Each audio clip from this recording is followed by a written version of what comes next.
Esperamos unos momentitos más para que llegue más gente. Total, son y tres recién y hay 22 personas. Sí, sí, esperemos un toque.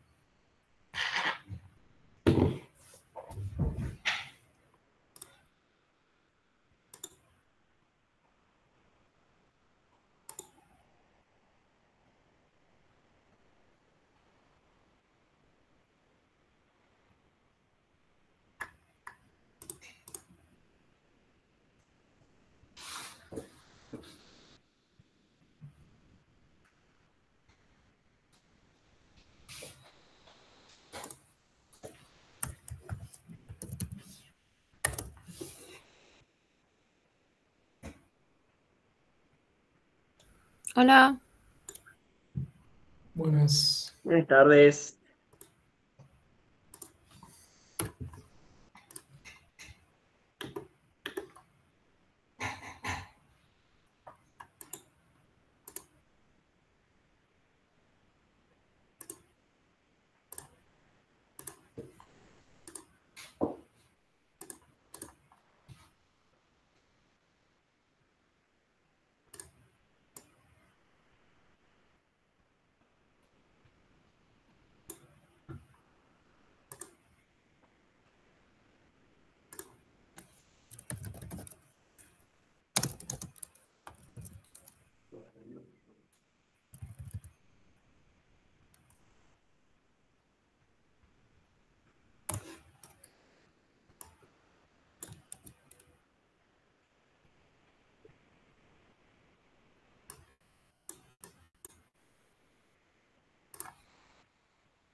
Bueno, vamos arrancando. De última se van sumando. Un poco fue contando Homero. La idea de la clase de hoy es que vayamos haciendo la resolución del parcial. Porque el viernes es feriado, entonces así teníamos las dos clases de la semana pasada completas para hacer la teoría y la guía. Y la idea es que hoy vayamos haciendo el parcial, la resolución y eso, para que si tienen dudas o demás. Calculo que entre esta semana ya vamos a estar mandando las notas. Quedaban algunos nomás, pero esperamos tenerlo. Eh,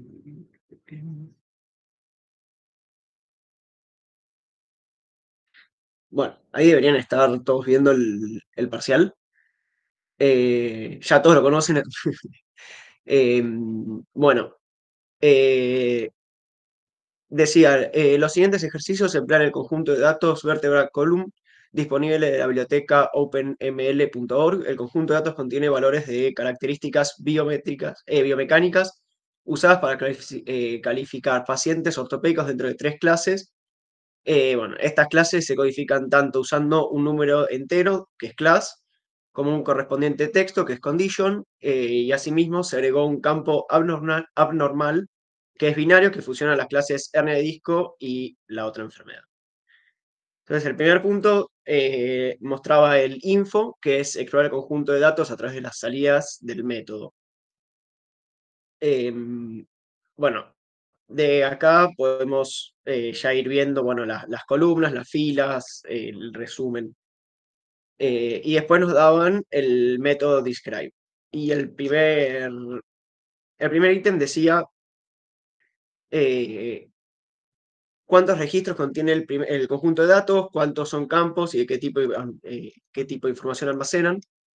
Eso se podía ver de esta tabla principalmente, que son 310 instancias.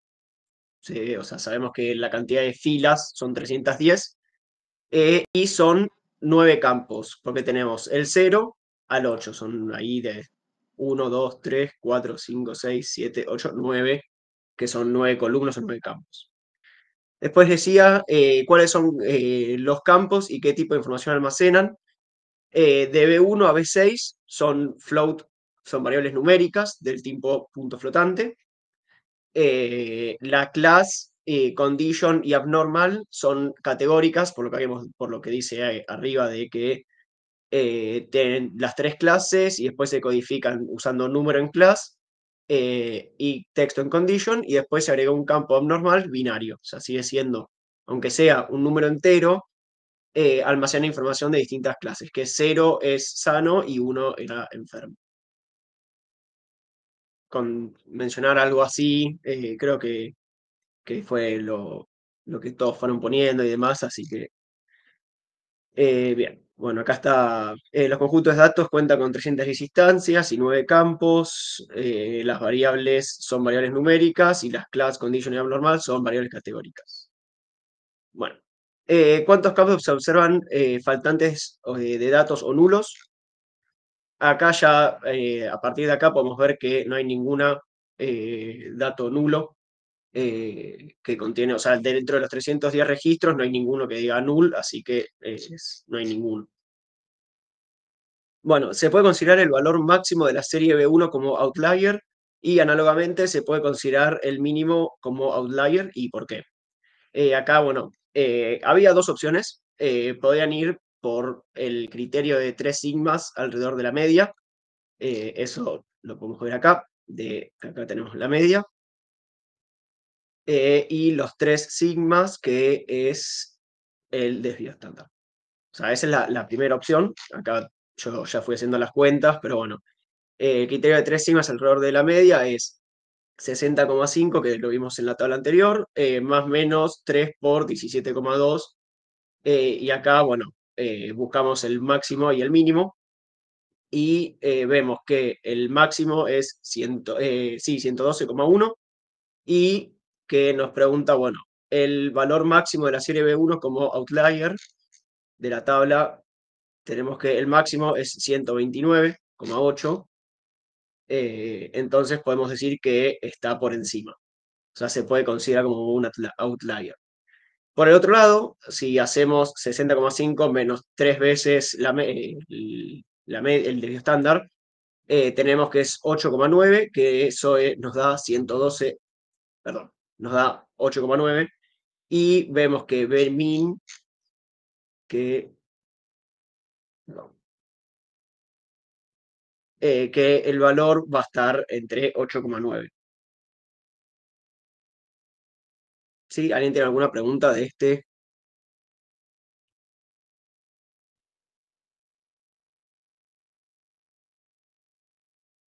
No, muy bien. La opción 2 que podían usar es el criterio de rango intercuartílico, que esto quiere decir que es el Q3 más, más 1,5 por el IQR, y dijimos que, bueno, de la tabla anterior tenemos que Q3, esto lo puedo sacar, tenemos, bueno, la media, dijimos, el estándar del anterior, y tenemos que Q3 es 72,9. Y IQR dijimos, siempre lo definimos como el rango, el Q3 menos el Q1. ¿Sí? Eso para calcular el máximo. Entonces, de ahí si vamos haciendo las cuentas, tenemos que Q3 es 72,9 y IQR es 72,9 menos Q1, que era 46,4. Y ahí obtenemos 112,65 como el valor que sería máximo. Entonces, B1 máximo es mayor a 112,6, entonces por eso podemos decir que es un outlier. Y también podemos hacerlo al revés para el mínimo, o sea, es decir, Q1 menos 1,5 por IQR, entonces es 46,4 menos 1,5 menos la resta anterior, nos da 6,65 y ahí nos da el valor mínimo. Esas eran las dos opciones que podían usar. Bueno, dice, para facilitar la interpretación de la variable class tenemos la siguiente correspondencia. Además, sumamos la salida del método valueCounts y pregunta cuántos elementos se asocian a cada una de las clases, true o false, de anormal. Entonces dice, bueno, La clase 1 y 3 son las abnormales, y la clase 2 es normal. Entonces, de la clase 1 tenemos 60 y la clase 3 150 y la clase normal 100. Entonces, bueno, podemos decir de la clase 2, abnormal igual 0. Recuerden que si nosotros decíamos que sano era 0, entonces abnormal es negativo. Si puedo usar. Esto lo podrían haber hecho al revés, igual es lo mismo, como lo quieran ir haciendo ustedes, pero bueno, la idea es que abnormal sea falso, entonces es sano, que tenemos 100, y la clase 1 más la clase 3 es abnormal igual 1, entonces es 60 más 150 y nos da la total de instancias, que es 210. Entonces, abnormal, cuando es 0 es sano, son 100 instancias, y cuando es 1, bueno, es paciente enfermo, son 210 instancias. Bueno, y dice, podríamos implementar un modelo de regresión lineal para la variable abnormal que emplee todos los atributos numéricos y que además incluya condition como variables dummies codificadas en las columnas del tipo one-hot, justificar. Bueno, por un lado, bueno, no corresponde aplicar el modelo de regresión lineal para la variable abnormal, ya que representa clases, ¿sí? O sea, es un modelo de regresión lineal que está tratando de predecir una clase que está codificado, que si bien está codificado como número entero, sigue representando una clase. Eso es importante. Eh, y se podría considerar regresiones logísticas como posible modelo, pero regresión lineal no. Y no se puede tomar la parte de la variable condition porque este atributo está vincula directamente al target. O sea, ¿se acuerdan que eso sería un leak? O sea, nosotros estamos usando algo que vendría después del modelo, entonces no se podría usar. Eh, bueno, esto no lo cambia su representación por variables del tipo one-hot, que son variables binarias de 0 o 1, que es lo que dijimos acá. ¿Esto se entiende? ¿Vamos bien? El ejercicio 1, ¿alguna pregunta, algo? Bueno, ahí veo que mandan deditos, así que cualquier cosa, igual, chicos, interrúmpanme, lo vamos hablando, cualquier duda, consulta. Bueno, ese fue el ejercicio 1. Espero que a todos les haya ido más o menos bien. Bueno, el ejercicio 2 dice el histograma de B6 muestra la siguiente distribución. Tenemos el histograma para distribución de B6 para el valor abnormal, y dijimos que 0 era sano y 1 era enfermo. Entonces vemos rápidamente, se puede ver que acá hay más sanos de la cuenta, y acá es como que está más distribuido. Y también tenemos un árbol que lo vamos a ir usando después. Bueno, dice 2A. Elaborar un árbol de decisión similar al presentado en la figura superior, asumiendo que el criterio de decisión es B6 es menor a 25, perdón, y completar el nodo raíz y las hojas con los valores de impureza de Gini, número de muestras y valores y clase asignada. Bueno, la tabla normal TH25 es el nombre que le damos al campo que identifica las instancias clasificadas según este criterio. Si es 1, entonces se asigna una instancia a un paciente enfermo. Y el resultado de las 4 combinaciones nos da esta tablita que dice, bueno, abnormal, la predicción es 0, los registros 98, anormal 0, lo predijo como 1, fueron 2 registros, abnormal 1, la predicción con este umbral fue de 76 cuando es 0, y si abnormal era 1 y la predicción lo clasificó correctamente, fueron 134 instancias. Bueno, y acá nos dieron la fórmula de la ecuación de impureza de Gini. Bueno, acá nos dan y dice, la idea ahora es ir encontrando, bueno, el árbol de decisión. Entonces, para arrancar con eso, notamos que el nodo raíz y sus valores es idéntico a lo propuesto por scikit-learn, dado que se trata de los mismos datos de partidas. Solamente se modificó la condition. Si vemos acá, vemos que B6 es menor o igual a aproximadamente 15, y que nosotros seguimos siempre teniendo 100 de clasificados como sanos y 210 como enfermos. Entonces, esa primera no se modifica. Entonces tenemos, bueno, B6 es menor a 25, la clase 0 tiene sanos 98 y enfermos 76, y la clase 1 tiene 2 sanos y clasificó a 2 sanos y clasificó a enfermos los 134. Entonces de acá ya tenemos el total.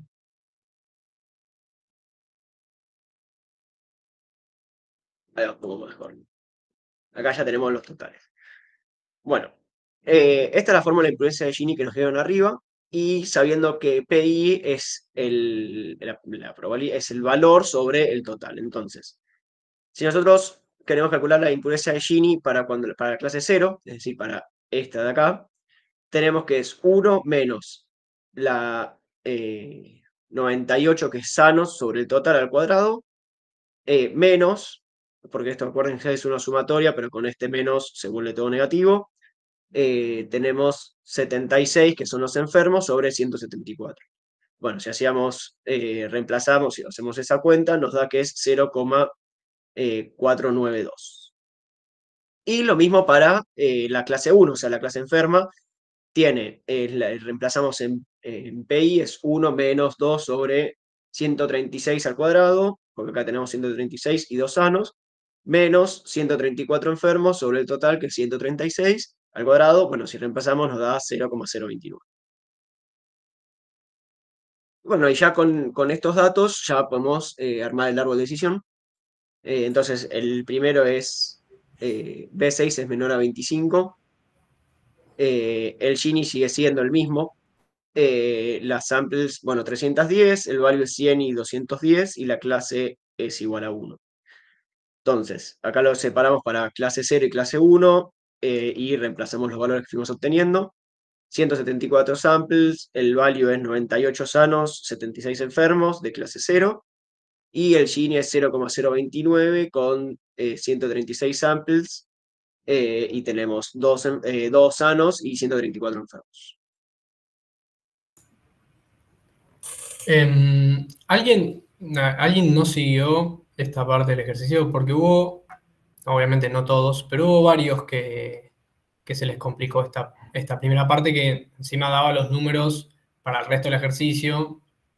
Es decir, si arrastraron un error de números de acá a lo que sigue, no pasa nada, porque se toma en cuenta el desarrollo del ejercicio, digo, para los puntos de abajo. Pero sí hubo un montón de gente, o bastante gente, que se le complicó un poco determinar qué valor iba en cada, digamos, clase 0, clase 1, ese 98, 76. ¿Alguien no siguió esta parte? ¿Le queda alguna duda? Voy a alejar un poquito más, así se ve. Claro, se ve que sale de esa tabla, ¿no? O sea, Claro. digo, si todos lo siguieron bien, buenísimo. Pero si alguien tiene alguna duda, no deje de preguntar, ¿vale? Buenísimo. Sí, o si estoy yendo muy rápido, frénenme y me preguntan, che, no entendí el ejercicio, y vamos de vuelta. No, esto es para decirlo a ustedes, también para que lo sepan. O sea, la idea es que vayan haciendo preguntas o lo que necesiten. Yo en particular no recuerdo los números que puse, pero por el razonamiento que estás haciendo creo haberlo hecho igual. No, los números hoy claramente no se los van a acordar, ¿no? Pero eso, si siguieron bien el razonamiento. A mí en un punto se me dificultaba un poco pensar si estaba buscando la clase enferma o la sana. Ok, es decir, ¿qué clase tomar como positiva? Claro. Ok, bueno, eso es otro punto a considerar. En general acá, el ejercicio está planteado como para tomar la clase 1 como positiva, ¿no? Siempre tenemos una clase binaria, una variable binaria, perdón, y asignamos 1 a lo positivo o a lo true y 0 a lo negativo o a lo false. Eso es como convención, ¿sí? Pero Claro. no, si en el ejercicio hicieron al revés y tomaron la clase 0 y hicieron todas las cuentas con eso, no pasa nada, también está bien. o sea, se los tomamos bien, el ejercicio estaba planteado para tomar la clase 1 como positivo. Si fueron consistentes y tomaron siempre la clase 0 como positiva y la 1 como negativa, hicieron todas las cuentas con eso, está bien. Hay algunos casos en los que se mezclaron y primero tomaban la 1 como positiva, después la 0 como positiva y comparaban resultados ahí, eso ya está mal. Pero si fueron consistentes, no hay problema. Sí, o sea, siempre es eso, como decía Fran, que no lo más importante es, o sea, primero es mantenerse ustedes, decir, bueno, yo voy a trabajar que 0 es positivo, bueno, o sea, 0 es enfermo, está bien. Pero normalmente por convención siempre suele ser 0 para lo negativo y 1 para lo positivo. Entonces, si yo quiero saber si está enfermo, entonces no está enfermo. Y uno es sí, está enfermo. O sea, lo puede empezar al revés. Bueno, es sano, sí es sano, o no es sano, pero bueno, la idea es que ustedes lo. Sí, la idea era eso, que el uno sea enfermo, pero bueno, si lo hicieron al revés y se mantuvieron consistentes, eh, va a estar bien. Sí, perdón, quería hacer una aclaración también. De esto yo también me confundí, estuve como 15 minutos dando vuelta con eso del 0-1. Para mí el problema pasó, la confusión más grande fue porque estos datos te los da recién en la actividad 2, pero en la actividad 1 te pedía que vos elijas el valor de abnormal, que sea el 0, bueno, que básicamente que vos elijas quién era el 0 y quién era el 1, por decirlo de alguna manera. Yo a mí me confundí porque yo hice el 1 pensando que abnormal era si la persona estaba en condiciones normales, entonces si la persona era sana. Entonces, el sano yo le puse como 1, pero después cuando fui al segundo ejercicio era al revés. Entonces, bueno, tuve que modificar todo el 1 para que me quede igual siempre, pero bueno, fue como una confusión así rara lo que me pasó a mí. Claro. Bueno, no, bueno, igual creo que si era entre ejercicios usaste 0 así, bueno, después en el 2 viste que era al revés, no importa, pero sí, o sea, en este ejercicio igual la idea por ahí no era tan importante si decían, bueno, el uno es falso o el 0 es, o sea, el uno es enfermo y el 0 es sano, pero sí, o sea, eso por ahí ustedes lo piensan de esa manera, hacen ejercicio, va a estar bien, eh, pero sí, en este ejercicio no les habíamos impuesto, no les habíamos dicho, bueno, el A1 es abnormal, el que abnormal igual es enfermo. Por ahí, en lugar de ser campo abnormal, podríamos haber puesto enfermo y era un poco más fácil. Sí, eso puede causar problemas. Igual, una aclaración. O sea, la clase 1 siempre era enfermo y la clase 0 siempre era sano en el ejercicio 2, ¿no? Si ustedes confundían eso, sí era un problema. Pero lo que yo voy es que si tomaban para las cuentas, por ejemplo, de precisión o de exhaustividad, en vez de tomar como clase positiva la 1, tomaban la 0, a eso ahí está bien, no pasa nada. Pero sí, si mezclaban sano con enfermo, ahí estábamos en un problema, porque eso hubiese dado al revés el árbol, ¿no? Entonces ahí sí hubiese estado, habría un problema. Pero si fueron consistentes en qué clase tomaron como positiva, eso no hay problema. Nada más. Bien. Bueno, el ejercicio, creo que ahí se ve un poco mejor, ¿no? Sí. Para obtener, 2B, para obtener la reducción de la función de la impureza de acuerdo al criterio de umbral igual a 25.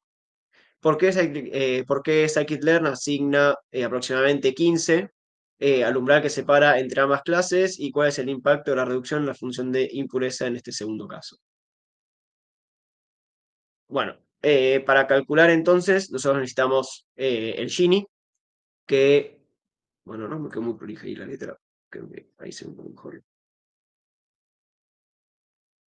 El Gini dijimos que era samples, bueno, en este caso de 0 sobre el total por el IG0 que calculamos arriba, más el samples total por el IG1 que calculamos también arriba, que es este de acá. Entonces, bueno, vamos reemplazando, que es la cantidad de samples es 134 sobre 310 que tenemos el total, por el Gini, más 136 sobre el total por... ahí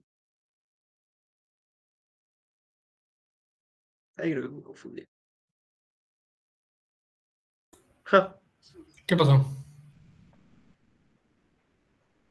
No, está bien, ¿eh? Ah, no, está bien. Está bien, sí.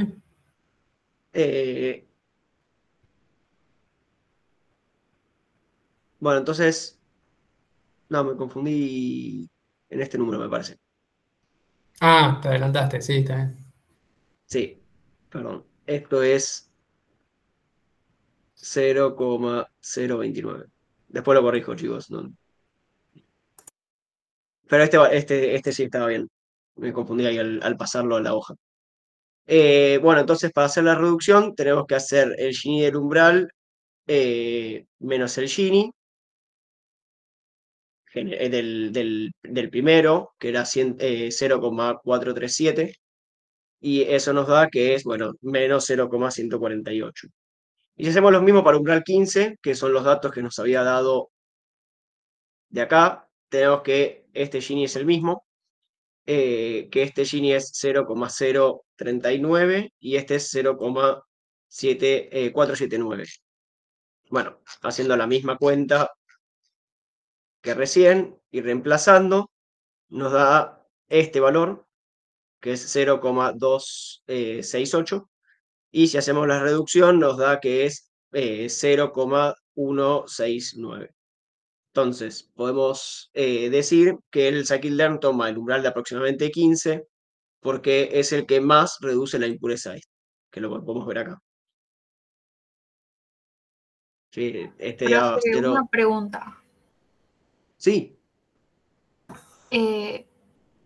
Yo creo que lo hice al revés para calcular la reducción del Gini. Y me quedó positivo, pero interpreté que el número mayor era el que más reducción tenía. Sí, hubo, Nadia, hubo mucha gente que hizo eso. No está mal.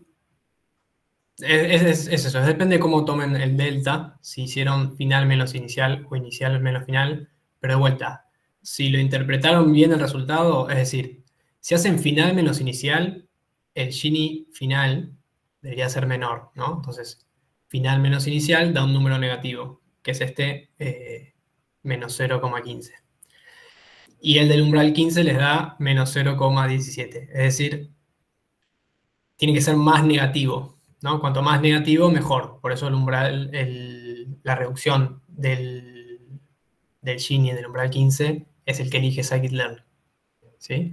Si lo hacían al revés y hacían Gini inicial menos Gini final, lo que buscaban era el número más grande. ¿Por qué? Porque el Gini más chiquito iba a restar menos. Entonces les iba a dar al revés, les iba a dar 0,15 y 0,17 y ahí tenían que justificar al revés. Si justificaron acorde a lo que se necesitaba, que es decir, una reducción más grande del Gini, sea más negativo en este caso o más grande habiéndolo hecho al revés, está bien, ¿sí? Perfecto. Bien. sí, ahí está. Ahí lo dejé anotado, como que si era al revés, esto va a dar positivo y tengo que buscar el más positivo, sería. Lo estrictamente correcto es esto, ¿no? Sí, Pero bueno, se lo hicieron al revés y y la justificaron interpretación, bien, o sea, claro. está bien. Te voy a leer un poquito.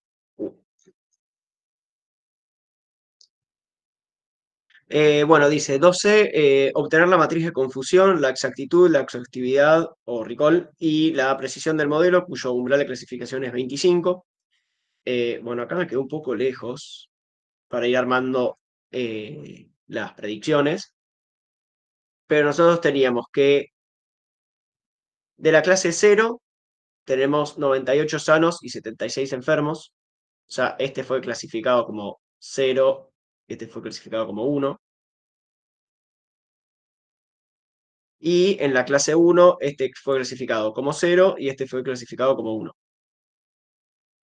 Esto es lo que decía Fran antes, que si ustedes lo hicieron siempre al revés, bueno, va a estar bien, pero la idea es que siempre mantengan su lógica.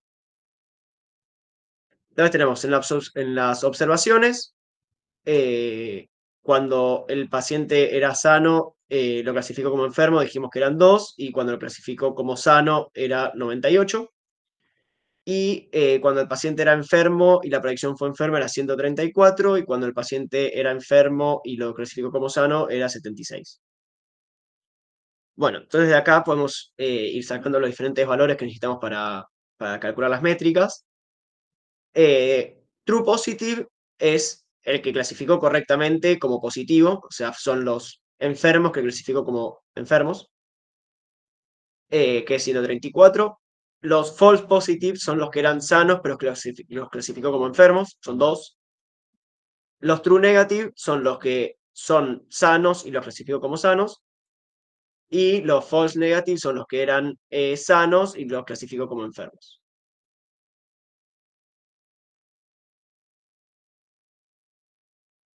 Bueno, entonces para calcular, que ahora yo puedo agrandar un poquito.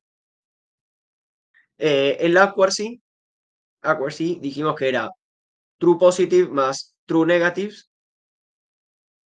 sobre el total. ¿Sí? Es decir, los que clasificó correctamente y los que clasificó correctamente. 134 más 98 sobre el total nos dio que es 0,748. El recall es los true positive sobre los true positive más los false negative. ¿Sí?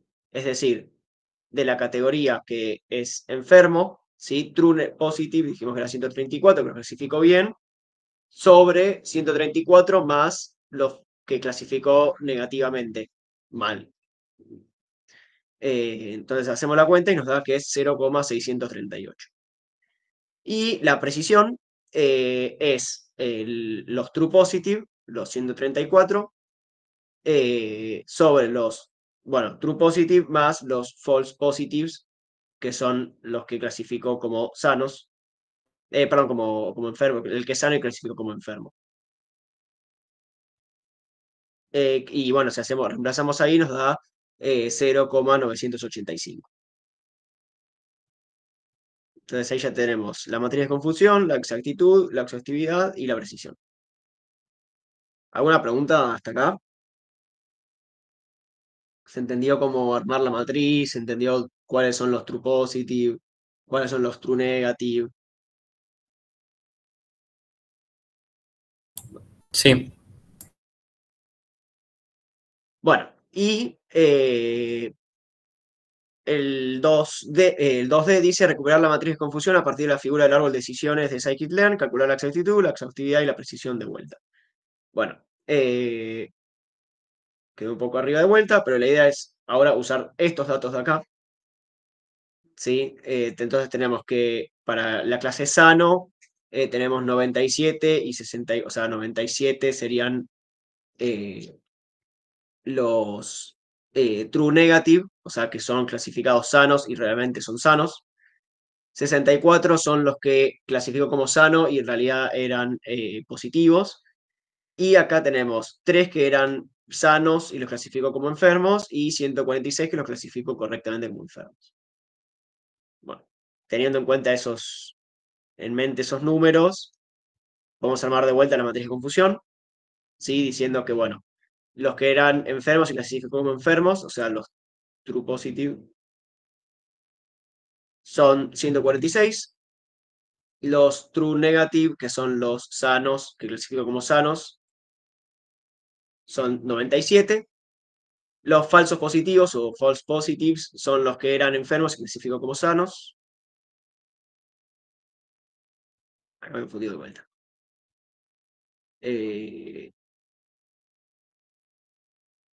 Tengo false negatives y me queda los false positives. Y acá me confundí y esto es un 3. Jeje, ahí está. Bueno, entonces tenemos que accuracy de vuelta es la misma fórmula que antes, pero reemplazamos ahora los valores obtenidos de esta matriz de confusión. nos da que el accuracy es de 0,784, el recall es de 0,695 y la precisión es de 0,98. Bueno, y ahora 12 dice interpretar el impacto de variable el umbral de clasificación de aproximadamente 15 a 25, qué métricas mejoran cuando la función de impureza desciende más marcadamente. Bueno, el accuracy mejora para mayor reducción de impureza de Gini, la tasa de error es más baja cuando las clases son más puras. Si se fijan, acá el accuracy daba 0,748 y acá daba 0,784. O sea, cuando hay mayor reducción de impureza de Gini, este valor es más alto, entonces es mejor el accuracy. El recall aumenta dado que al bajar el umbral abarca más casos de pacientes enfermos. Eso lo podemos ver, bueno, en el recall, en el valor de que es 0,695 y este es 0,638. Y si lo vemos en el histograma, por ejemplo, no sé si se fijan que acá hay 15, más o menos, y acá es 25. Voy a ponerle de otro color.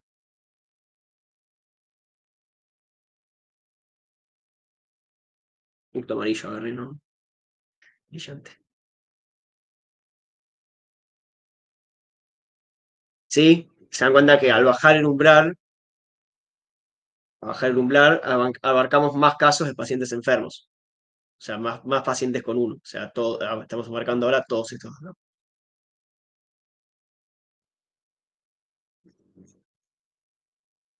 ¿Una pregunta del ejercicio de esto último, de cómo calcular la matriz de confusión? Yo tengo un comentario si necesitan preguntas. En este último punto, de vuelta, ¿no? Si ustedes tenían las cuentas al revés, esta explicación, esta interpretación cambiaba. Si es consistente, está bien. Ahora, si ustedes tienen un error de cuentas, que viendo el histograma, como hacía Fede recién, se notaba que había un error, es decir, les daba que si, supongamos que habían tomado bien clase 1 como positiva, ¿no? Y habían hecho mal las cuentas de precisión, muchos no, pero hubo algunos que se confundieron la cuenta de recall y de precision, es decir, de exhaustividad y precisión, las intercambiaron entre sí. Entonces, evidentemente les daba, por ejemplo, que si aumentaban el umbral de 15 a 25, aumentaba el recall para la clase 1. Y eso es evidente que no, ¿no? O sea, si nos vamos de la línea roja a la línea verde, estamos agarrando menos casos de la clase positiva. Entonces, no era cuestión de nada más de ver el resultado de las cuentas, sino interpretar el resultado de las cuentas es ver si tienen sentido o no. Si las cuentas tenían sentido porque cambiaron la clase positiva con la negativa y lo hicieron al revés, está bien.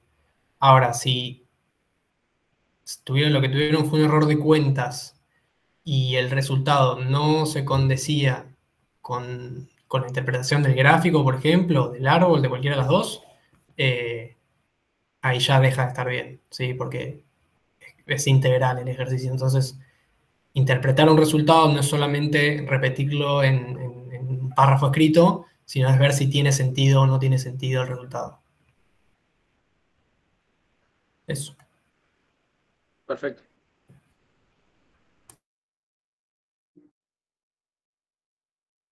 Bueno, si se entendió eso, ¿y les parece? Seguimos al ejercicio 3.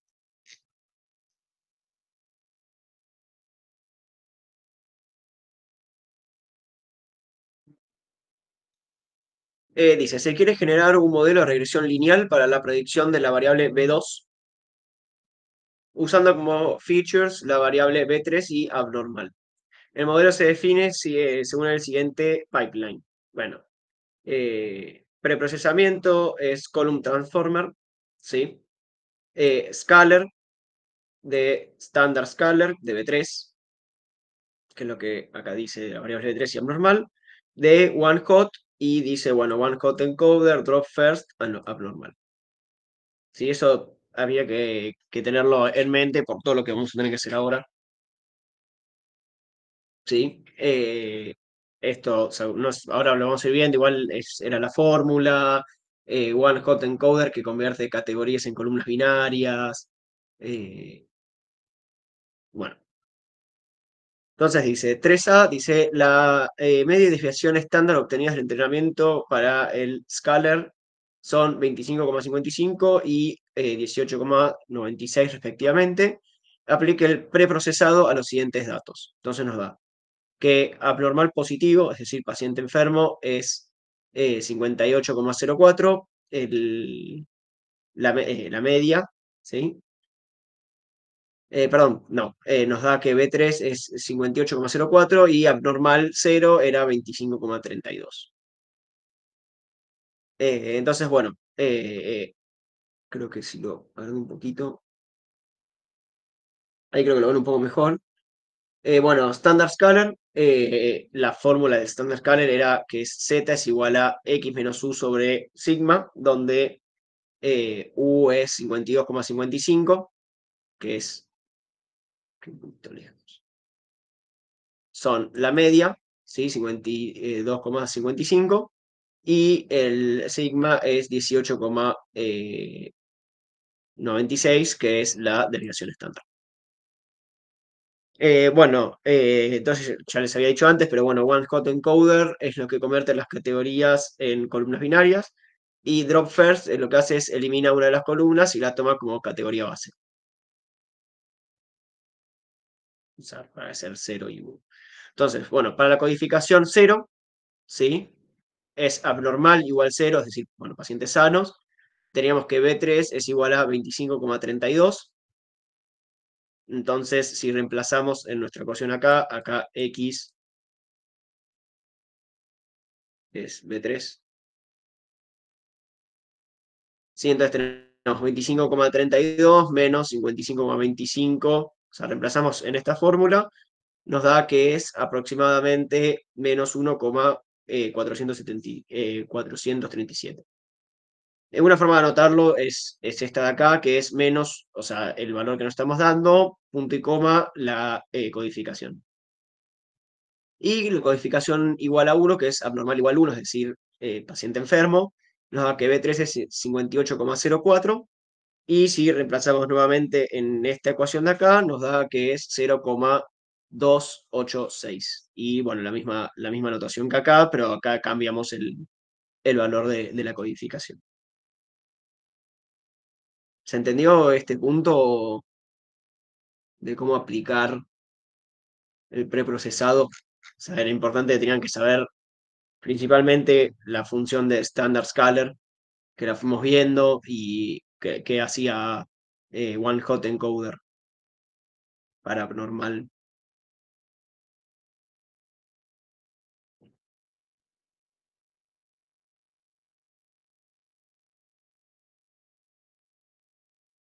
Perfecto. Caso al 3B, igual si quieren después volver o lo que sea y quieren charlarlo, lo vamos viendo. Bueno, 3B dice, al entrenar el modelo se obtienen los siguientes coeficientes: B3 3,75, one hot abnormal 1, ¿sí? Eso va a ser importante, 4,06, y el intercept es de 15. No tengo muy buen pulso, como se dan cuenta. 15,46. Y dice, ¿cómo afecta un cambio de B3 en la predicción y que pertenezca a una clase u a otra? Bueno, entonces, si agarramos el modelo lineal, ¿sí? Lineal regression, que nos decía acá, ¿sí? Que es la regresión lineal. Digamos que la fórmula de una regresión lineal es I es igual a beta 0 más beta 1 más beta 2 por algo, ¿sí? Entonces, si nosotros tenemos beta 1 por lo que era z, más beta 2 por abnormal, ¿sí? Este de acá era si es 1 lo vamos a usar beta 2, si era 0, no sé, o sea, multiplicar por 1, multiplicar por 0. ¿Sí? Entonces tenemos beta 0, nos está diciendo que es el intercept, que es 15,46, más el valor de B3,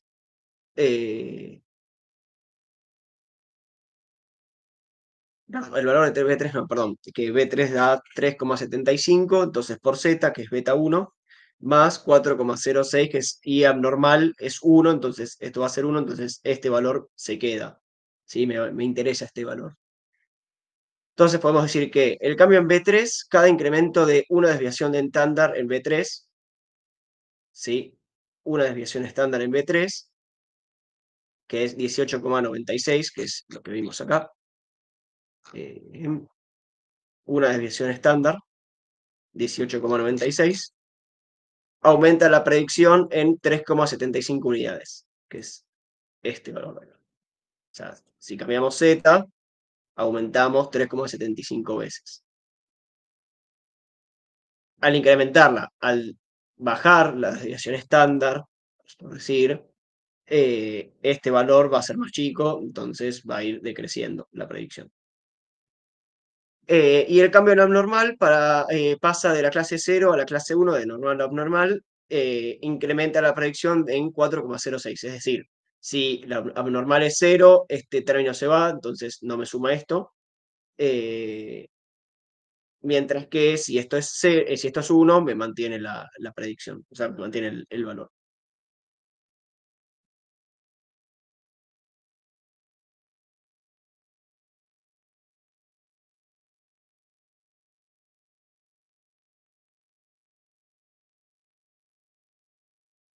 Bueno, me fui muy para abajo. Ahí.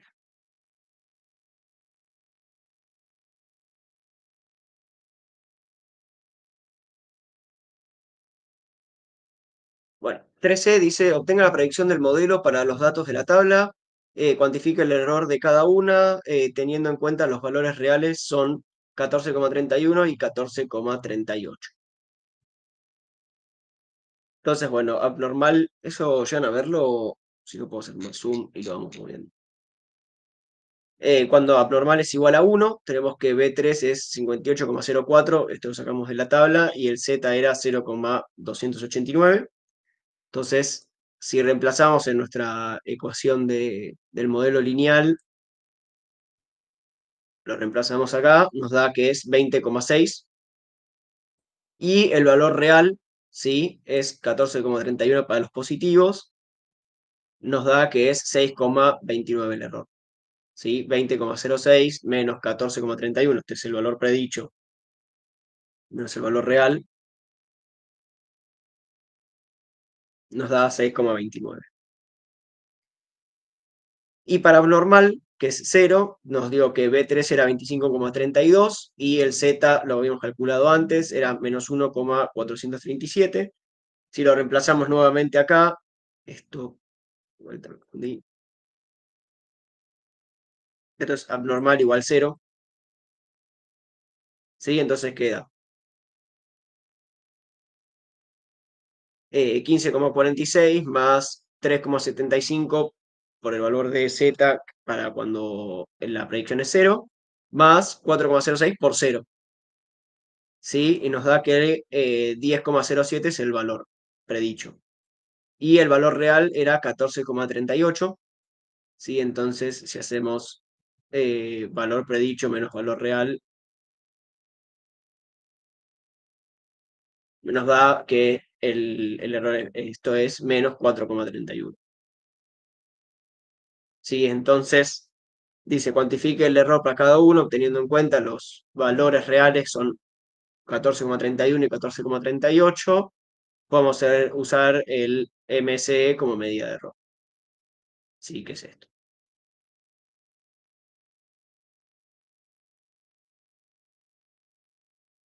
¿Siguieron esta cuenta?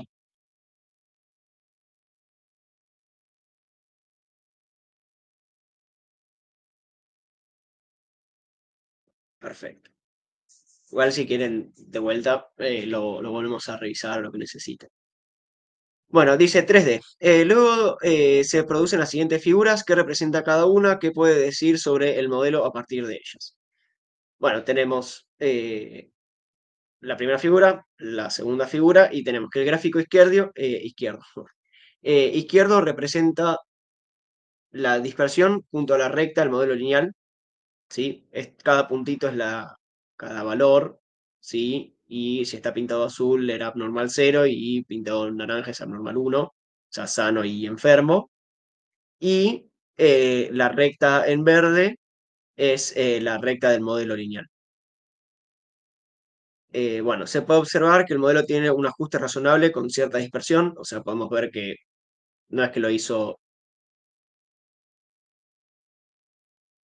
no es que hizo un modelo así o un modelo así, o sea, sigue más o menos la distribución.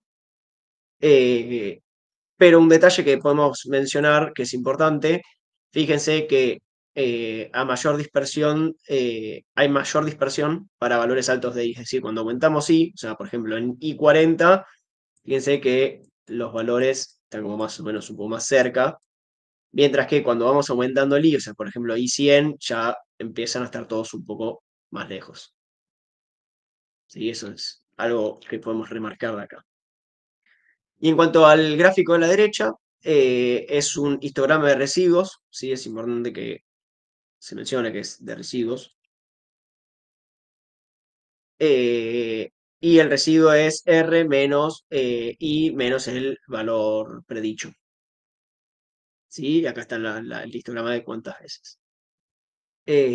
Podemos ver que se encuentra sentado a 0, ¿sí? O sea, más o menos se puede ver algo así, más o menos. Pero que tiene, o sea, ven que acá esto es así y después tiene como una colita. Eso quiere decir que hay casos con residuo positivo, o sea, se lo está subprediciendo. ¿Sí? Eso también lo pueden ver acá. ¿Sí? ¿Se acuerdan que cuando estaban arriba está cuando el valor está acá está sobreprediciendo y cuando está acá abajo es subpredicción? Sobrepredicción y subpredicción cuando está por abajo de la línea.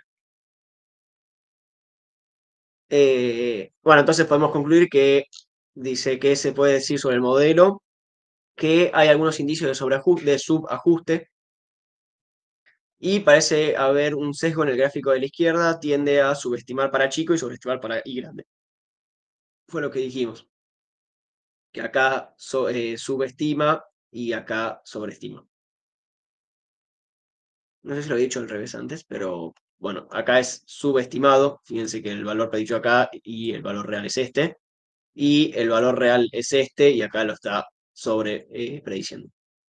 Creo que lo había dicho al revés, pero bueno, es así.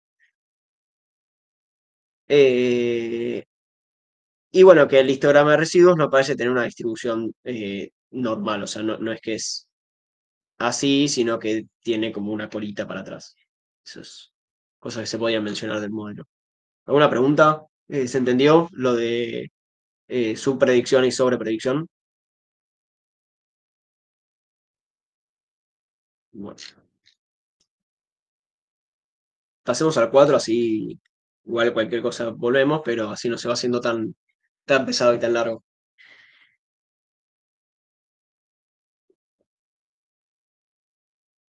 Bueno, ejercicio 4. Utilizando el conjunto de datos, se entrenó un modelo para diferenciar entre estados de abnormal en bases a B4 y B6. El modelo utilizado es una regresión logística y nos dan la ecuación de los modelos de la regresión logística, ¿sí? Con x1 es igual a B4 y x2 es igual a B6. ¿Sí?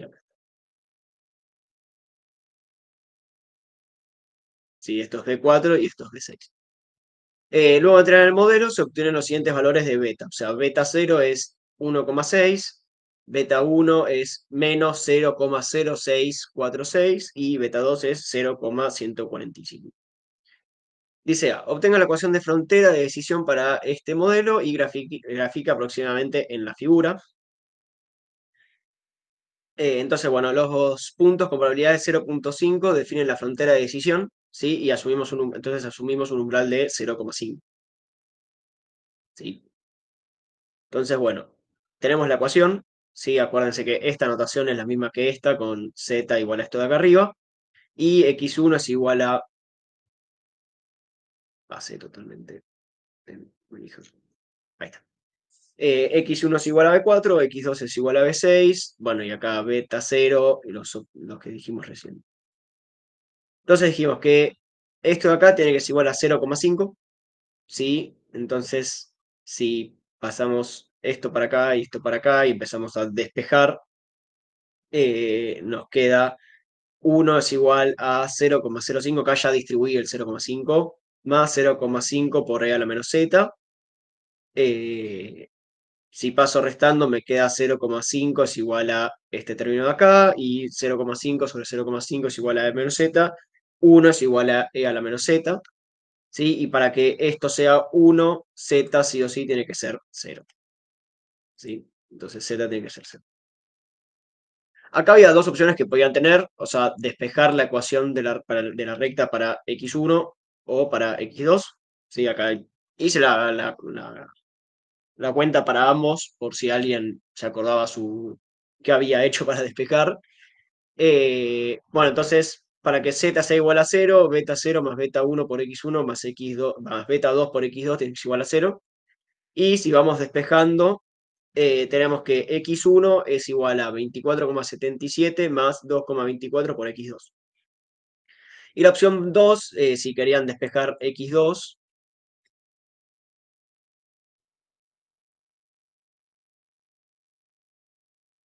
¿sí? Si querían despejar x2,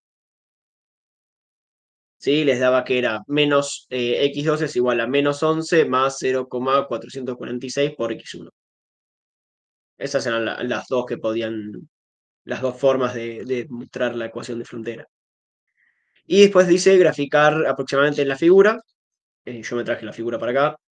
Y esto era simplemente reemplazar dos puntos y hacer la recta. Entonces, por ejemplo, si x2 es igual a 0, en este punto nos queda que x1 o b4, ¿sí? ¿Se acuerdan que x1 es igual a b4? Es 27,77. Entonces, cuando b6 o x2 es 0, este era 24,77, o sea, es este puntito de por acá. Y después reemplacé cualquier otro punto entre estos valores, más o menos. Reemplacé x2 es igual a 20, simplemente para tener un punto acá, pero podrían haber reemplazado con cualquier valor. Y si reemplazan en esta ecuación de acá, ¿sí? Les da que es 69,57, entonces cuando x2 es 20,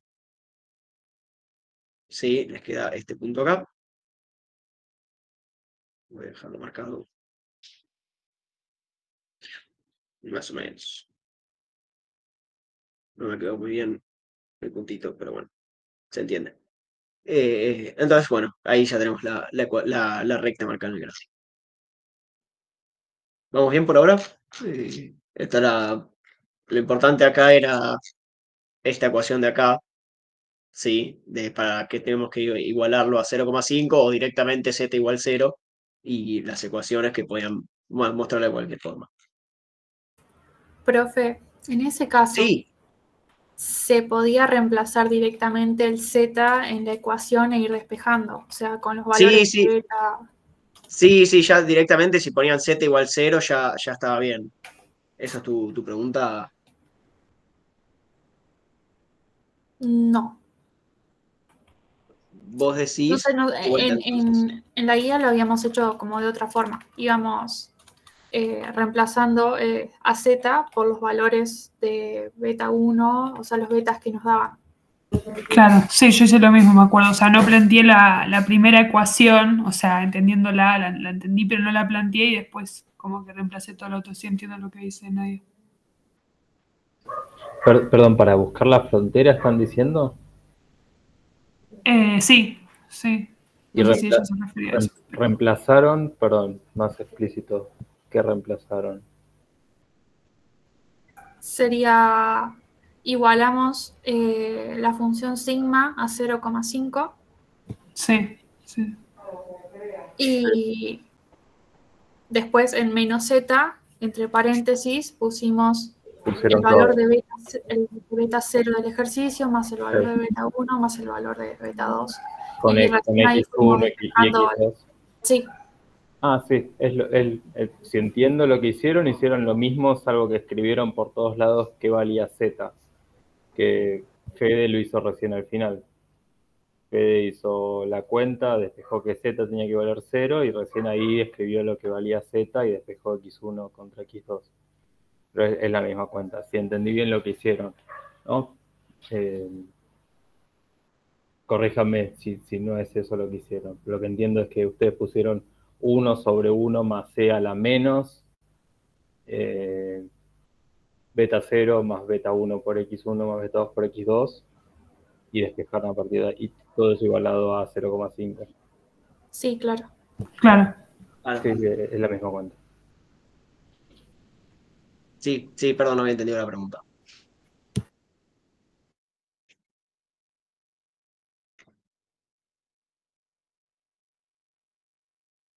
Bueno, el 4B, sí, se puede ver bien. Dice cuál es la probabilidad de que el clasificador asigne como clase 0, ¿sí? Es clase falso, a una instancia cuyos valores de B4 y B6 son respectivamente 30 y 20. ¿Sí? Clase 0 dijimos que es falso, o sea que es un paciente sano.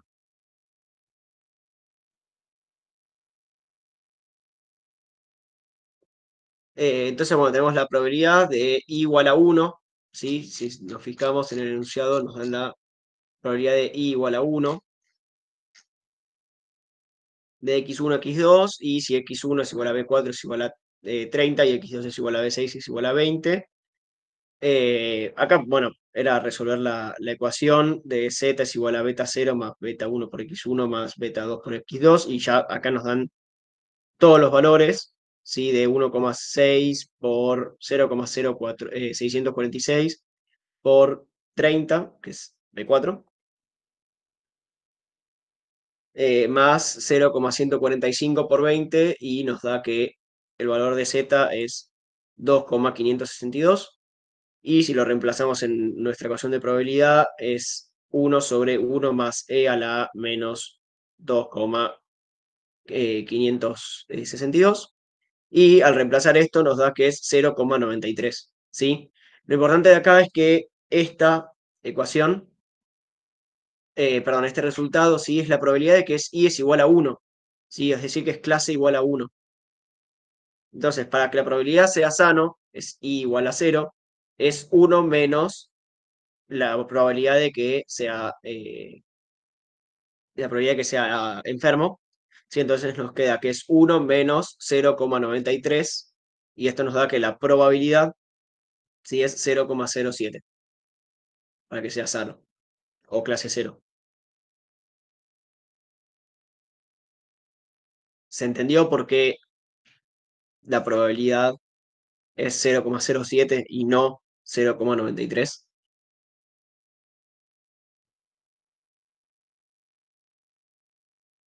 Bueno, bien. Perfecto. Bueno, 4C dice calcule el true positive rate y false positive rate a partir de la matriz de confusión hallada para el conjunto de pruebas, cuando el umbral es 0,5. Bueno, la matriz de confusión nos dice que cuando era enfermo, la predicción enferma nos dio 40, ¿sí? Entonces esto es true positive. Cuando la observación era 0 y la predicción es 0, esto es true negative. Bien. Cuando la observación era 1 y era 0, esto es false negative y esto es false positive.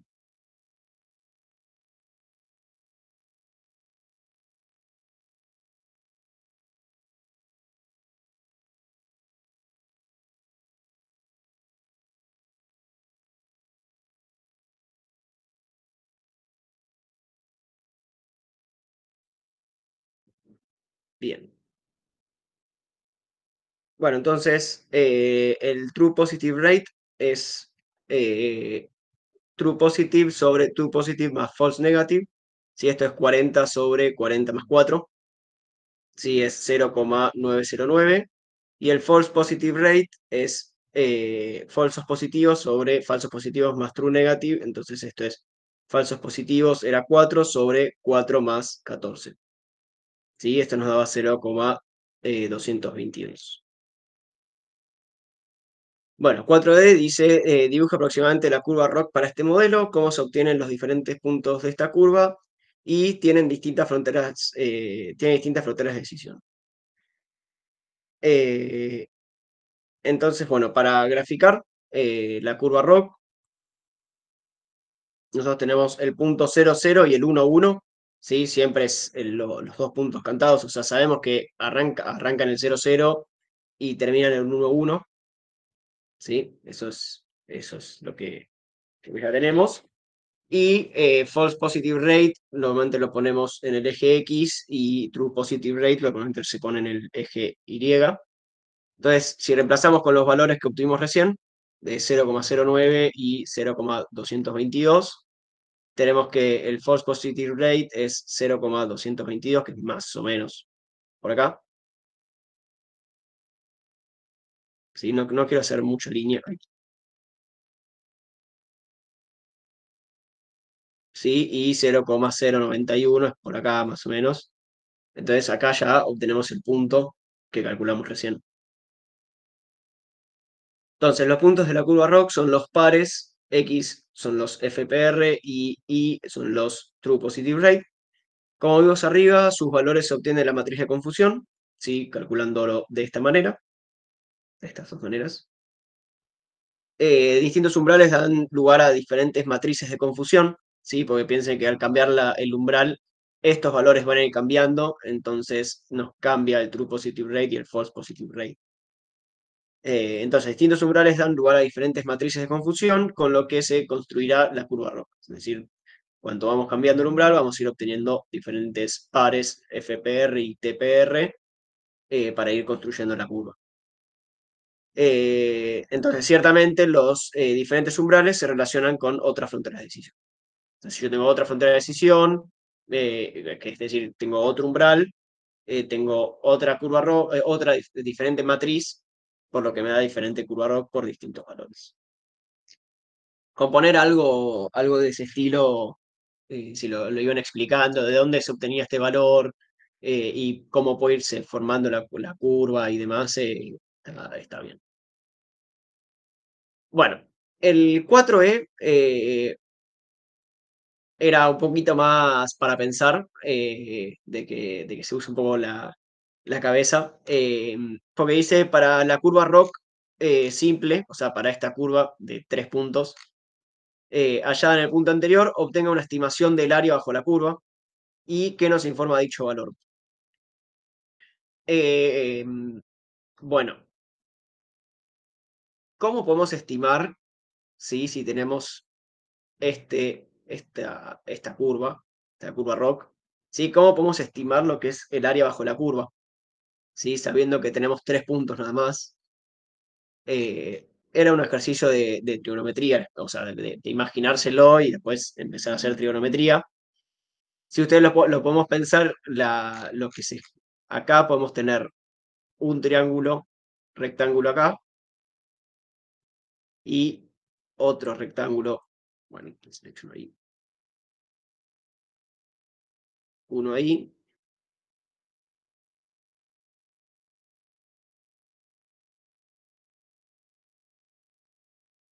otro ahí, y esto que queda acá sería un cuadrado. ¿Sí? O sea, de esta manera entonces tenemos, calculando las áreas de cada forma que podemos descomponer esta figura, ¿sí? Entonces tenemos un triángulo, dos triángulos y un cuadrado. Entonces, para calcular el área de acá, sí, Karina. Este ejercicio se podía considerar integrar también, ¿no? Entre los dos Sí, puntos. también. Sí, el tema es que, bueno, faltaba, habría que haber hecho la integral y demás. O sea, Claro. cuando te pedimos la estimación, la idea es que nos den un número, o sea, calculado de esta manera, bueno, si querías integrar, pero bueno, faltaba la función y eso. Era No, yo más no estoy complicado. haciendo cuenta, solo puse cómo lo calcularía. Claro. Bueno, en ese caso igual no baja, o sea, la idea era que se haga una estimación, pero bueno, si también lo justificaron y eso, no lo penalizamos tanto. Porque esto, bueno, era para, bueno, que ustedes se imaginen cómo podían estimarlo, cómo podían calcular el área esa.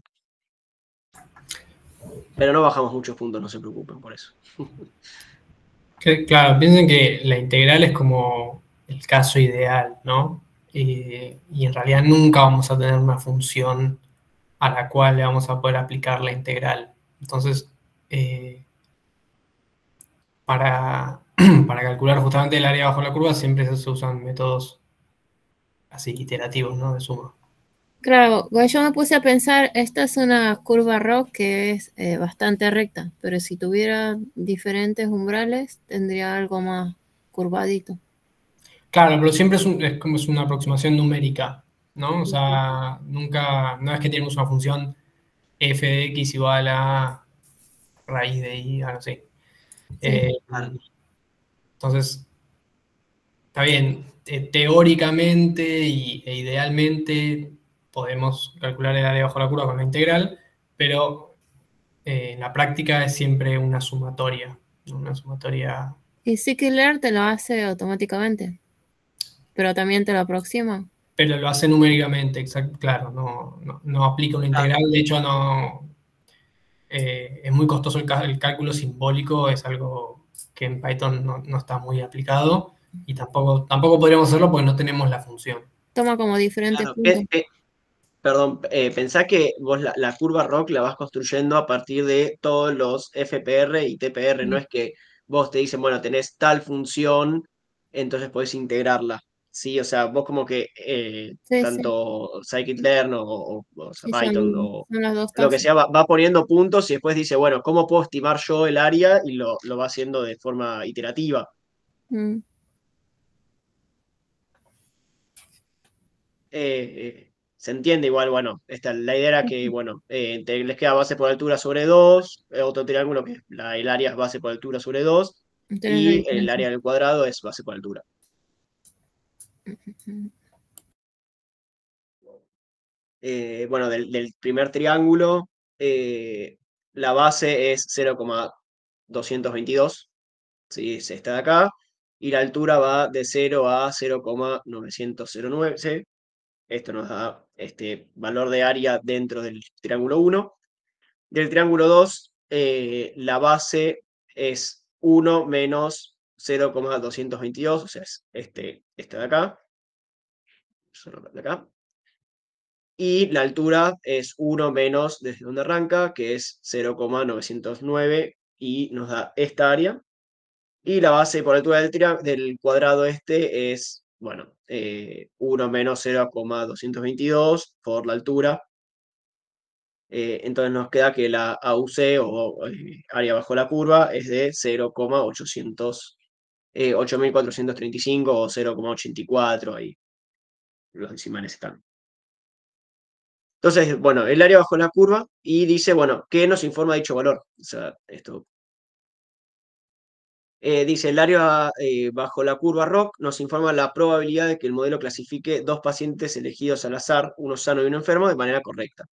Es decir, si nosotros tenemos la línea esta, si la naranja era aleatorio, era de 0,5, o sea, tiene la misma probabilidad de ponerlo como sano como enfermo. Bueno, el área bajo la curva nos dice, bueno, qué probabilidad de que te lo diga correcto es decir, en el promedio, el 84% de las veces, que es este valor de acá, pasado a porcentaje, nos asigna el valor correctamente. Eso era importante de explicar. ¿Se entendió este? ¿Alguien tiene alguna pregunta, algo?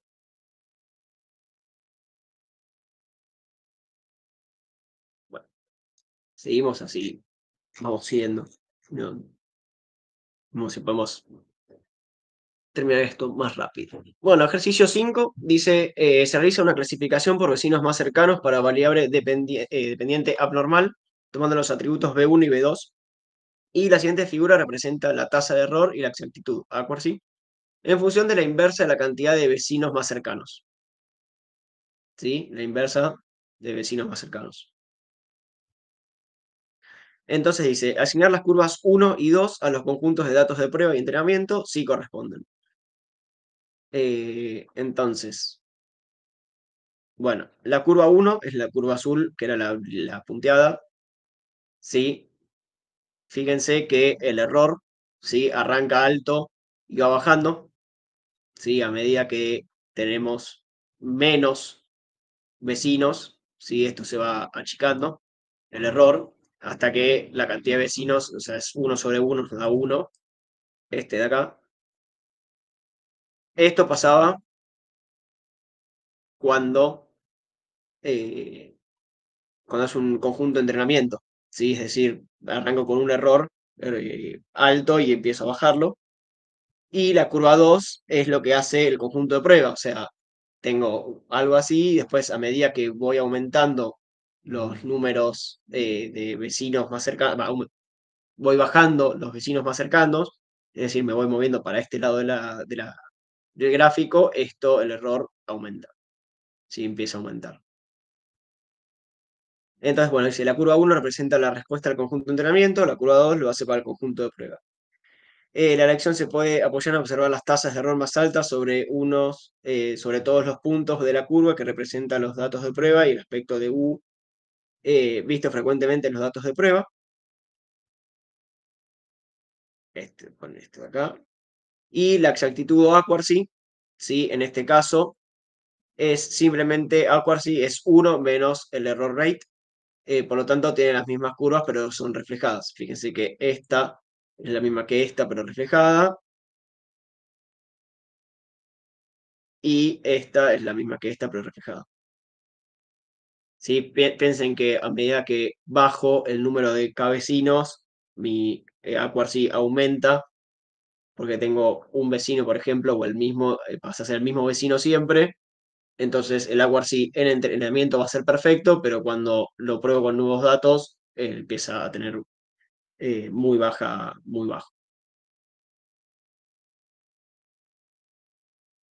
Bueno, 5B. ¿Qué cantidad de vecinos deberían emplearse para un desempeño balanceado en el modelo? En ese caso, ¿cuál es el error y la exactitud esperada de las predicciones?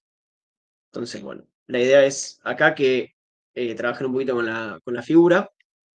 Y si nos fijamos, el error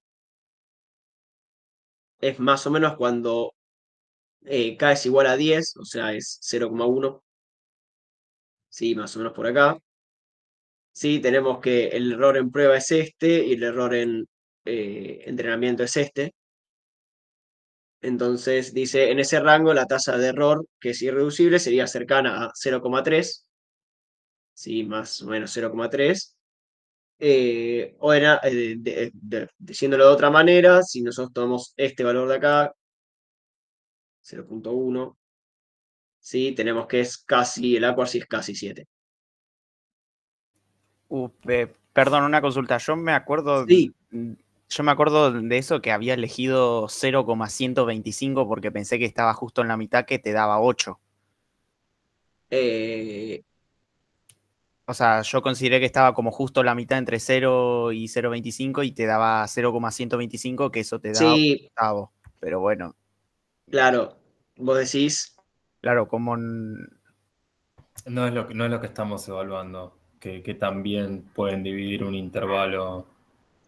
claro, vos decís que Creo lo que dividiste uno, bien por acá. Claro, sí, pero me refiero porque después en las cuentas como que te pedía la cantidad de vecinos y todo eso, por eso quería saber. Yo me acuerdo que usé 8 ahí porque dije 0,125. Pero bueno, está bien, no pasa nada. No, obvio que no pasa. No, Que no. o sea, la idea igual era que lo puedas decir, bueno, la tasa de error es tanto y el accuracy es tanto. Sí, o sea, si era 0,1 o 0,125 es Eso es para después. Bueno, no importa. Bueno, 5C, si se toma uno o dos vecinos, ¿cuál es el efecto que se considera, perdón, cuál es el efecto que se considera que domina sobre el error del modelo? Entonces, si se toma uno o dos vecinos, sí, dijimos que era por acá.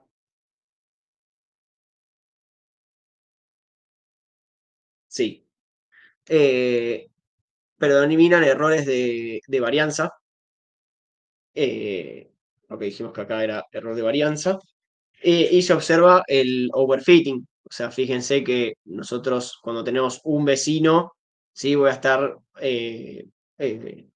estoy overfiteando mi modelo con los conjuntos de entrenamiento, porque después lo voy con el conjunto de prueba y fíjense que el error es altísimo, o sea, la diferencia es altísima. Y dice, para uno o dos vecinos más cercanos, el modelo es muy flexible, predominan los errores por varianza y se observa un overfitting en el conjunto de datos de entrenamiento. Es decir, el modelo lleva al extremo la reducción de diferencias entre valores predichos y observados en el conjunto de entrenamiento, y finalmente el modelo termina ajustando el error asociado a los puntos de entrenamiento, empeorando la predicción sobre puntos de prueba y ampliando la distancia entre las curvas 1 y 2. Entonces, esto se amplía. Sí, fíjense que acá va a medida que vamos bajando el número de bajando el número de vecinos, diferencia va aumentando.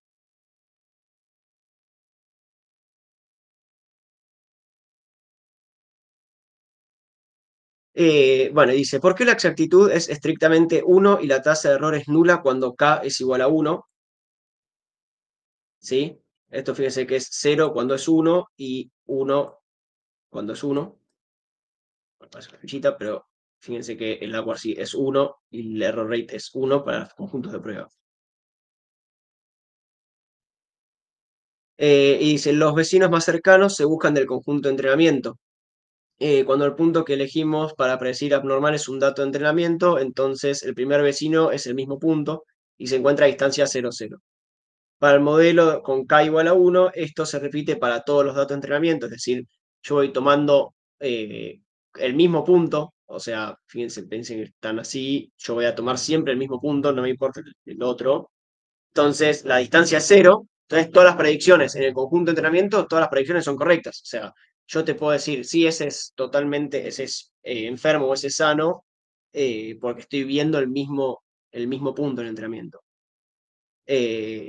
Esto lleva a que la tasa de error para el conjunto de entrenamiento sea estrictamente 0 y de manera análoga, si accuracy dijimos que era 1 menos la tasa de error, nos da que el accuracy es igual a 1. ¿Se entendió esta parte de acá? Que por ahí es un poco más teórica, por decirlo, de vecinos más cercanos. Bueno, bien. Ahí bien. Y creo que este ya es el último. Sí. Bueno, el último punto, el 5E, dice hallar el valor de la variable abnormal que el modelo predecirá en función del número de vecinos K. Listar los valores hallados para cada K. Asumimos que todos los puntos tienen igual peso, weight igual uniform. Entonces tenemos que para K igual a 1, bueno, nos van dando la distancia y el valor, ¿sí? Si es abnormal o anormal 1 o es enfermo, o abnormal 0 es sano. Entonces dice, el clasificador por K vecinos más cercanos asigna la clase que encuentra en mayor cantidad en el entorno de, con los K puntos más próximos al punto considerado. Entonces, si arrancamos con K igual a 1, ¿sí? Fíjense que la cantidad de unos es 1, ¿sí? Y la cantidad de ceros es 0, entonces asigna un 1. Cuando K es igual a 2, ¿sí? K igual a 2, ¿sí? Tenemos que el entorno es 1, 1, entonces la cantidad de unos es 2 y la cantidad de ceros es 0, entonces asigna un 1. Es importante decir. Cuando K es igual a 3, tenemos un 1 y un 0, ¿sí? Entonces la cantidad de 1 es 2 y la cantidad de 0 es 1, ¿sí? Entonces acá tenemos 2 y 1, Entonces, como la cantidad de 1 es más grande que la cantidad de 1, la cantidad de 1 es más grande que la cantidad de 0, asigno un 1. Cuando k es igual a 4, ¿sí? Tenemos que es abnormal 0. Entonces tenemos 1, 1, 0, 0. Entonces la cantidad de unos es 2 y la cantidad de ceros es 2. Entonces están empatados, pero le asigna un 0 en caso de empate por orden lexicográfico. Y cuando k es igual a 5, ¿sí? Dice tenemos el 1, 1, 0, 0, 1. Entonces la cantidad de unos es 3 y la cantidad de ceros es 2, entonces le asigna un 1. Este se entendió porque varios lo preguntaron durante el examen. ¿Está claro este?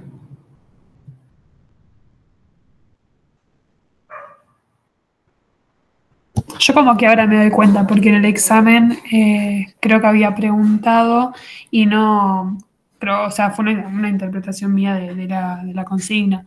Pero ahora como que viéndolo así digo, bueno, eh, era fácil. Ok. Lo capaz por las dudas, y para reiterar lo que dijo Fede también, ¿no?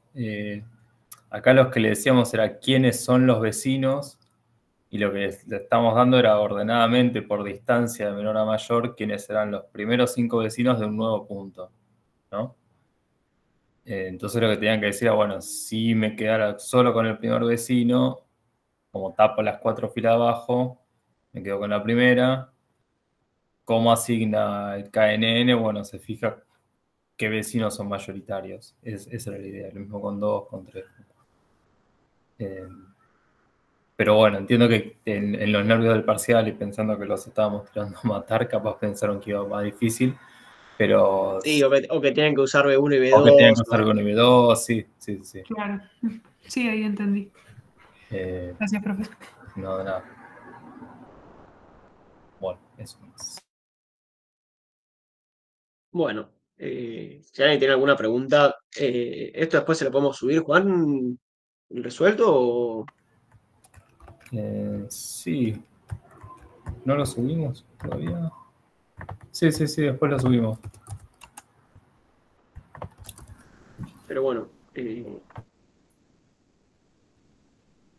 Profe, ¿cuándo traen los parciales?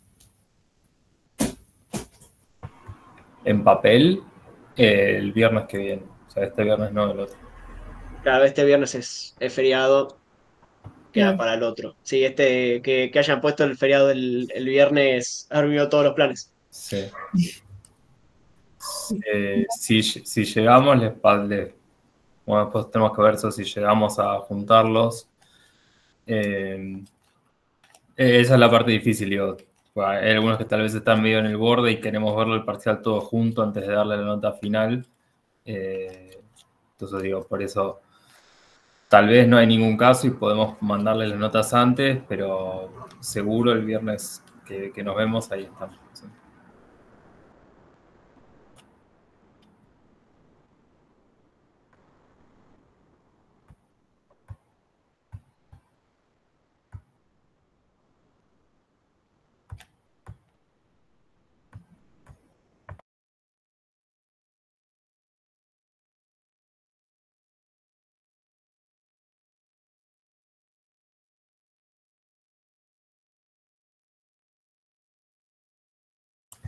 ¿Puedo hacer una consulta?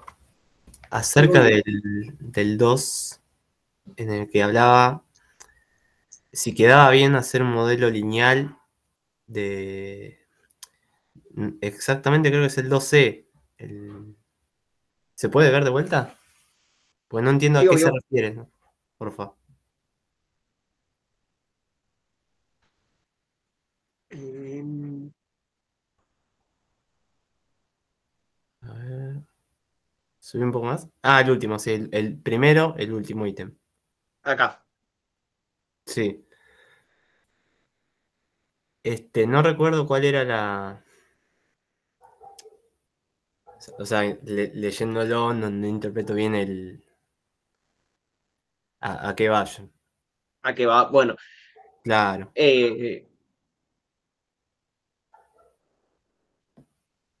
Sí, o sea, dice, si se puede implementar un modelo de regresión lineal, sí, Ujú. para la variable abnormal y que además incluya condition, ¿sí? Esto, o sea, no se puede por dos cosas. Primero, porque es un modelo, no se puede aplicar un modelo de regresión lineal, ¿sí? O sea, si bien la variable abnormal es numérica, es un 1 o un 0, ¿sí? Esto representa una clase enfermo o clase sano. Entonces, por eso no podemos aplicar un modelo de regresión lineal para cuando es una clasificación. Perfecto, ok. Claro, me mareé un poco Claro, la sí, respuesta. eso es importante siempre Sí. tenerlo en cuenta cuando estás trabajando con números, así por decir, o sea, números reales, y cuando vos lo estás usando números para codificar. Ok. Sobre el árbol a mí me quedó un Y, poco... perdón, ahí no sé si la otra parte quedó claro también, digo que usar Claro, la, y después está esto. o sea, condition no podés usar condition como un input, porque condition te dice, abnormal está sacado a partir de condition. La condition No, era, no me acuerdo si eran 1, 2 o 3. condition, claro. Tenías 3 categorías, 2 de esas categorías las pones con abnormal 1, la otra categoría es abnormal 0. Entonces no tiene sentido usar condition como un input para tu modelo. Es un leak, básicamente. O sea, Claro, básicamente estaría diciendo, si Sí. tiene una hernia, entonces es abnormal. Bueno, ok, perfecto. ¿Se pero entiende? ya tuvo que claro, el input ya vos en el input le tenés que estar diciendo lo que estás tratando de predecir. Claro. Ah, ok, O sea, no directamente, pero ok. sí, se entendió. Sí, sí, lo tendría que recalcular un poco, pero va bien. Pero imagínate, si te digo, yo tengo, no sé, jugadores de fútbol. Y los jugadores de fútbol tienen, no sé si te gusta el fútbol, pero tenés 11 en la cancha y los numerás, ¿no? El 7, el 9 y el 11 son delanteros. Imagínate, yo te digo, quiero hacer un modelo que me diga si un jugador es delantero y tomar como input si juega de 7, de 9, de 11. No tiene sentido, porque la definición de delantero es que sea 7, 9 o 11. Perdón, no sé si es un Sí, ejemplo sí, que, entendió. que aplica para vos. Un poco más, sí.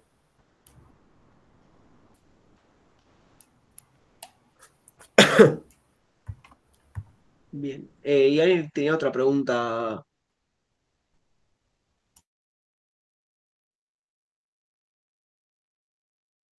De otro punto.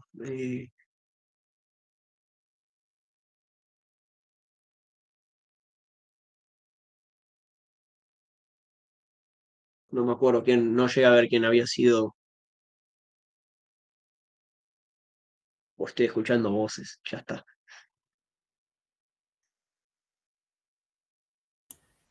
No puede ser que había preguntado sobre el punto del árbol. O Ah, sea, sí. que puede ser que haya ocupado más que 2 hojas, por ejemplo. Dos, así, más que eso. Claro, vos decís así, ponele. Sí. O sea, la parte de la tabla me resultó un poco confuso en la asignación de los... Bueno, que lo que estábamos hablando recién. ¿Qué te resultó? No sabía si seguir los números de registros, 98, 134, que ahora no lo voy a comparar porque no recuerdo, pero no... Si yo lo que había interpretado por momentos era dividirlo, es un poco raro, dividirlo entre la primera línea, la segunda. A ver, subí un toque, Fede, al árbol. La consigna nos decía que sklearn, o sea, es un modelo que se entrenaba en sklearn y devolvía ese árbol, ¿no? Con el corte en B6 menor o igual a 15. Y la consigna en el 2A nos decía, ¿qué pasa si en vez de ese umbral de 15, que es el que usa sklearn, lo cambiamos nosotros a mano y le decimos que sea 25? ¿No? Eso que está subrayando Fede ahí. ¿Qué pasa si cambiamos eso y en vez de dejarlo en 15 lo ponemos en 25? Ahí va. Dice, bueno, si hacemos eso, el resultado es esta tabla. Y la tabla lo que nos está diciendo es, la primera columna es la etiqueta, ¿no? El target real. La segunda columna es qué es lo que predice nuestro modelo si nosotros usamos este umbral inventado de 25.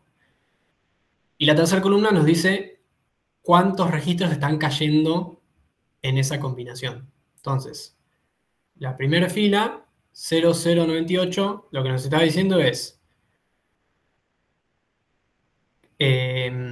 instancias que eran de la clase 0 y que yo predije que eran de la clase 0 con mi umbral 25, son 98. Es decir, hay 98 registros que eran clase 0 y cuando yo puse el umbral en 25, las predije como 0. Segunda fila, hay 2 registros, es decir, hay 2 datos que eran clase 0 y con mi modelo los predije clase 1. ¿Sí? O sea, ahí ya hay un error. Hay 2 errores. La tercera fila, al revés. Hay 76 datos que eran clase 1 y yo los predije como clase 0. Y hay 134 datos que eran clase 1 y yo los predije correctamente como clase 1. Entonces, esos 4 valores de la última columna, ¿sí? Son análogos a los valores que están en las 2 hojas de abajo del árbol que está ahí arriba, ¿no? Es el 97, 64, 3 y 146. Esos 4 valores, si nosotros tuviéramos que armar la misma tablita, pero con el árbol de arriba, son los que irían en la tercera columna. Entonces, fíjate que si nosotros partimos de una hoja, un nodo raíz, ¿no? Y tenemos 4 resultados al final, solamente vamos a poder completar 2 hojas. Entonces, no tenemos forma de seguir haciendo cortes porque no sabemos después de este primer corte en D6 igual a, D6 menor a 25, no sabemos en qué otro corte hacer, ¿no? De hecho, tenemos una sola variable, entonces prácticamente tenemos un solo corte. Perfecto, ok. ¿Sí? Sí, quedó mucho más claro ahora. Gracias. Ahora.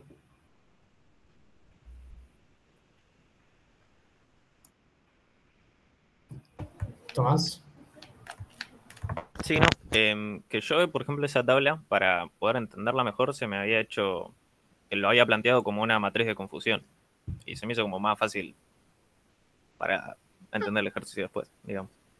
O sea, armaste la matriz de confusión en base a esa tabla. Exacto, sí. Como que se me hacía más claro para entender los true positives, los true negatives. Sí, a ver, es la misma tabla puesta de otra forma. La tabla la tenés que hacer después. Claro, también la tenés. Sí, está perfecto si te sirve así.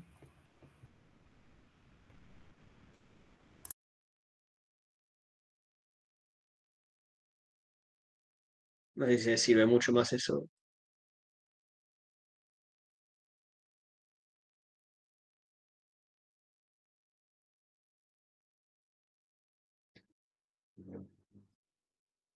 Bueno.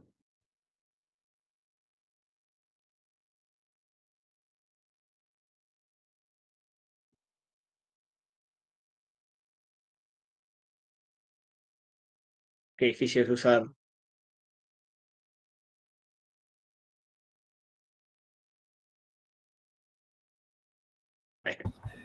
Te quedaron igual los colores, no te coinciden, Fede.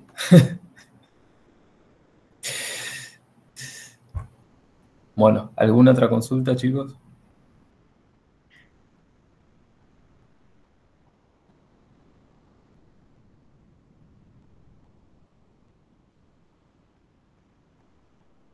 Yo así se lo dejaba.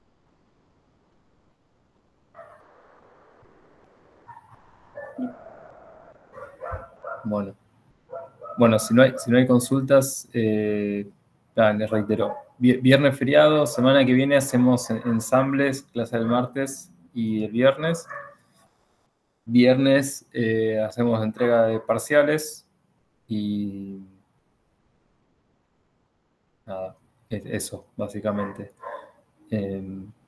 Así que sí, cualquier duda que haya quedado de los TPs o lo que sea, seguimos por Discord si les parece.